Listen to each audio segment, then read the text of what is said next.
Hi, അപ്പോൾ ഞങ്ങളുടെ exterior വർക്കിൻ്റെ പ്രൊജക്റ്റാണിത്. ഇതൊരു റെസിഡൻഷ്യൽ ബിൽഡിംഗ് പ്ലാനാണ്.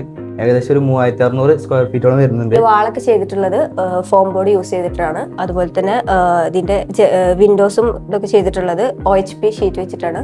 പിന്നെ ഇതിൻ്റെ പ്ലാൻ വരുന്നത് പറഞ്ഞാൽ അടിയിൽ നിന്ന് സിറ്റ് ഔട്ട്, പിന്നെ നേരെ ലിവിങ്, 2 ബെഡ്റൂം ഉണ്ട് അടിയിൽ, പിന്നെ ഒരു കിച്ചണ്. പിന്നെ ഫസ്റ്റ് ഫ്ലോർ വരികയാണെങ്കിൽ ഫസ്റ്റ് ഫ്ലോറും സെക്കൻഡ് ഫ്ലോറും ഡബിൾ ഹൈറ്റ് ഒരു ലിവിംഗ് ആണ് വരുന്നത്. പിന്നെ അതിൻ്റെ അപ്പുറത്ത് തന്നെ 2 റൂം വരുന്നുണ്ട്. ബാക്കിലൊരു ഓപ്പൺ ടെറസ് നമുക്ക് വരുന്നുണ്ട്. നമ്മൾ ഡബിൾ ഹൈറ്റ് ലിവിങ്ങിൽ നമ്മൾ ഗ്ലാസ് ആയതുകൊണ്ട് ഉള്ളിലേക്ക് അത്യാവശ്യം കാണും. അപ്പോൾ നമ്മൾ അത്യാവശ്യം ഡീറ്റെയിലിംഗ് ഇവിടെ കൊടുത്തിട്ടുണ്ട്. ഒരു സോഫ, അതേപോലെ ചെറിയ ബുഷിനൊക്കെ കൊടുത്തിട്ടുണ്ട്.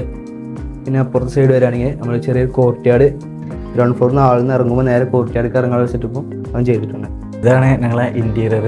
ഒരു ട്രഡീഷണൽ ബെഡ്റൂമാണ് ചെയ്തിട്ടുള്ളത്. ഇതിൻ്റെ സ്കെയിൽ വന്നിട്ടുള്ള 1:12 ആണ്. ഒരു റിച്ച്നെസ് ഫീൽ കൊടുക്കാൻ വേണ്ടിയിട്ട് ഞങ്ങൾ വാം ആയിട്ടുള്ള ആംബിയൻ ലൈറ്റ് യൂസ് ചെയ്തിട്ടുണ്ട്. അതുപോലെ തന്നെ ബെഡിന് കാനോപ്പി സെറ്റ് ചെയ്തിട്ടുണ്ട്. എല്ലാ വാൾസിലും ഞങ്ങൾ വാൾപേപ്പേഴ്സ് കൊടുത്തിട്ടുണ്ട്. അപ്പോൾ ഇത്രയാണ് ഞങ്ങളെ ഇൻറ്റീരിയർ വർക്ക് വരുന്നത്.